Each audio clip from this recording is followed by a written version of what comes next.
الحمد لله رب العالمين الصلاة والسلام على نبينا محمد وعلى آله وأصحابه أجمعين السلام عليكم ورحمة الله وبركاته أبولا مسلمة أكما بكمو جئ كيسا باتي چالان قويا چالان كمسلمون نقر ربي ترئياتني عشر ذي الحجة در حجة كرنن درانيتي ذو الحجة كرنان دراني كيسا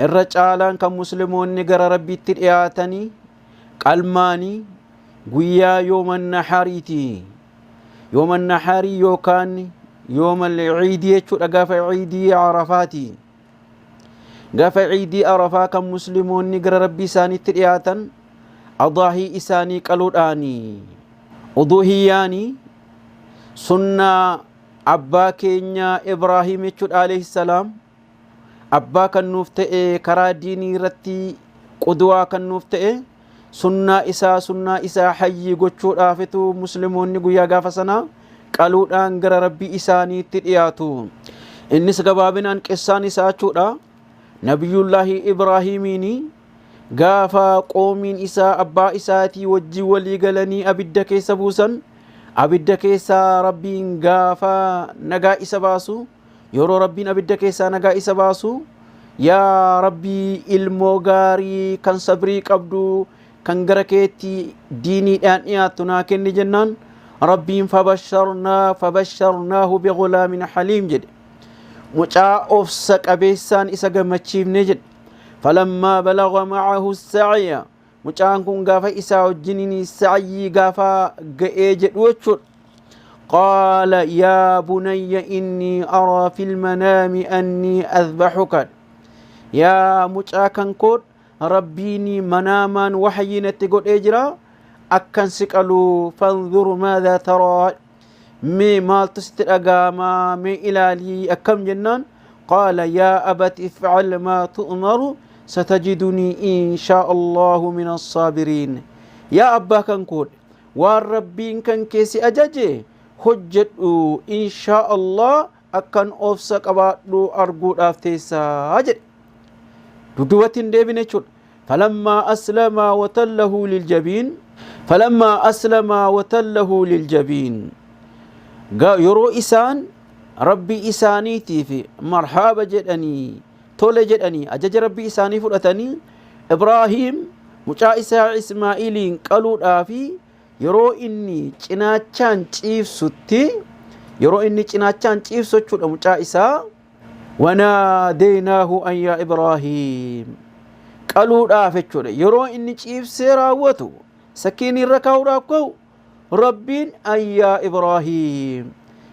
Ibraahim jedhee raawwatee itti lallabe rabbiin قد صدقت الرؤيا أجاجك ندوغي ستيتا أما مجاكهن وانقلني أبدو إنا كذلك نجزي المحسنين نتي أكما مجاكي قلي جنسي مقرر أتمو أجاجك نكنا بكان جزاسي كفل كذلك نجزي المحسنين أكما كنا warrasi booddeen dhufullee warra hojii gaggaarii hojjetanii ajaja keenya bakkaan ga'aniini jazaa isaaniif kaffallaa inna haadhaa lahuwa albalaa'u almubiin ilmoo kee kana mucaa kee bareedaa kana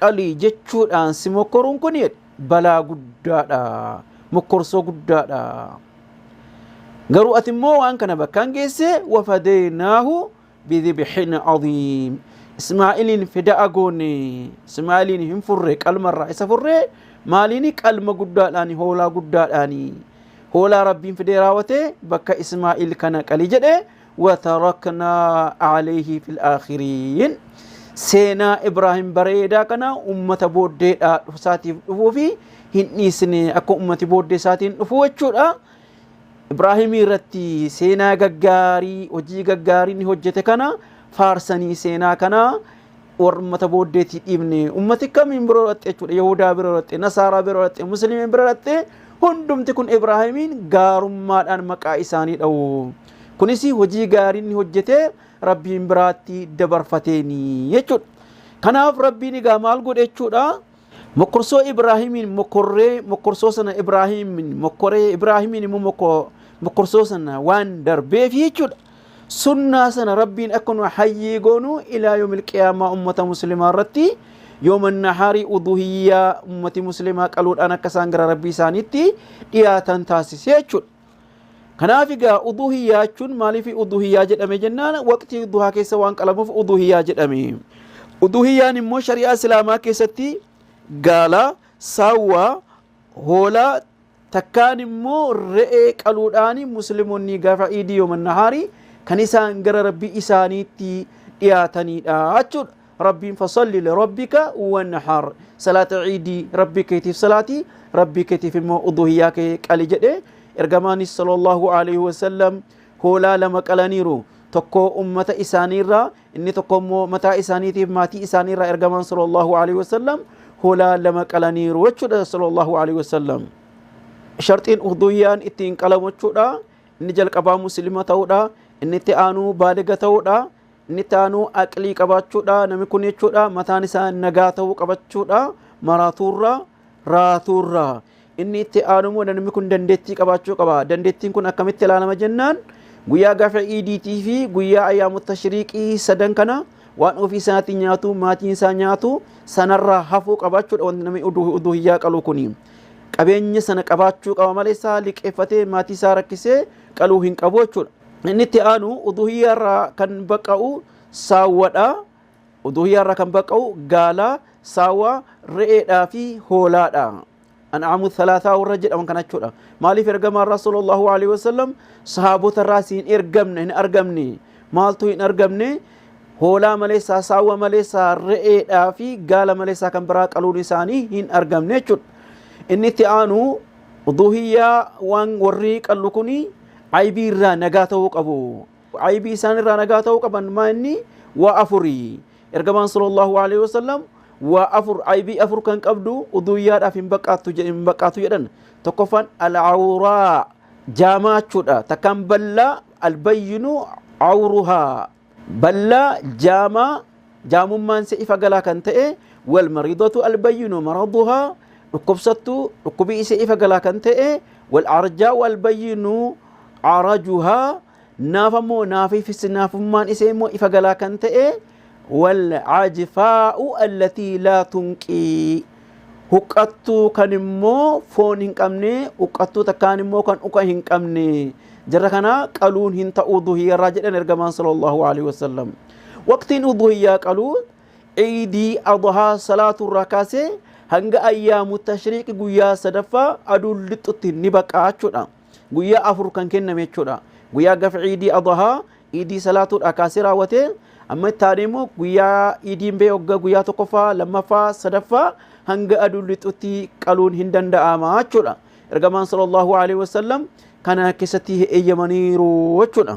Kullu ayyaamu tashriiqi qaala nabiyyu sallallahu alaihi wasallam kullu ayyaamu tashriiq adhabhu, guyyaa hundumti ayyaamu tashriiqi keessa uduhiyyaa qaluun ni danda'ama jedhan. Garuu caalaan immoo booda salaata ciidii xumurameeti. Salaata ciidii booddee xumurameeti jechuudha. Ammas ergamaan sallallahu alaihi wasallam maal jedhani jechuudha, awwalu ma nabda'u bihi yawmana hadha nusalli thumma narji'u fananhara jedhan. Ergamaan sallallahu alaihi wasallam hojiin jalqabaa booddee salaata salaannee kan ittiin eegallu hojiin jalqabaa uduhiyyaa keenya qaluudhaani.